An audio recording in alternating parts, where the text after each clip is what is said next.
Dartmoor Perambulation is one of the oldest walks on Dartmoor, established in 1240 by King Henry III to quell a spat amongst landowners. The perambulation marks the boundary of a now ancient woodland that once belonged to the king's brother. The boundary, as the name suggests, was marked out on foot, so I, too, boldly set out on foot to retrace this faded outline.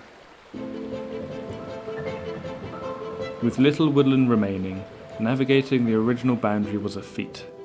Little of the course followed a discernible path, and much of the land has been managed into sweeping moorland, a landscape that gives one the sense of being decisively unbound. My map became my most trusted ally, and I regularly sought shady refuge from the uncharacteristically sunny weekend to examine its folds. My handy map and I managed to bring the number of times I expected to get lost from several to just a few.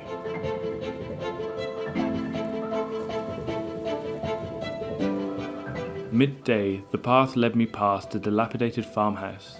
According to a modern legend, the farmer's wife woke up one night to check the cattle and was never seen again. Her last steps into the unbound darkness, so close to an old boundary where once every footfall was meticulously counted, stayed with me as I continued along the unfettered moor. After a surprisingly successful first day, facilitated by more paths than any other, I set up camp, and as the sun began to set, my thoughts turned to my dwindling water supply. With only enough to last the night, I needed the upcoming river to not be another in a litany of fenced-off or dried-up disappointments, or I would have to succumb to defeat come morning. Fortunately, luck soon favoured me, and in my relief, I made several cups of tea and ate half a packet of hobnobs. Belly full, I set out once again across the rugged, grassy moors. Later that day, I came across what would prove to be one of the more formidable opponents of the trip.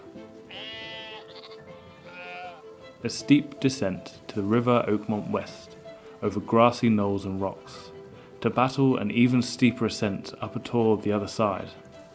A fair opponent, Dartmoor rewarded me with a glimpse of one of the few remaining patches of original woodland that still exists today.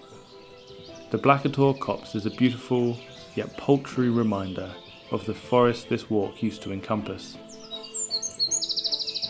By the end of my third day, I was hoping to join the farmer's wife in oblivion, as my feet were run ragged.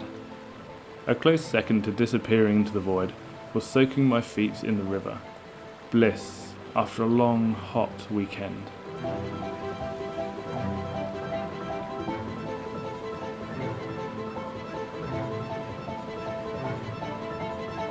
I set up my final camp amongst a copse of trees near the River Dart.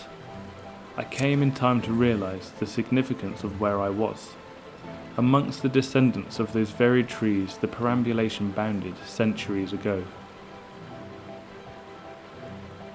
For the first time on this journey, I felt connected to the people who first walked the Dartmoor Perambulation.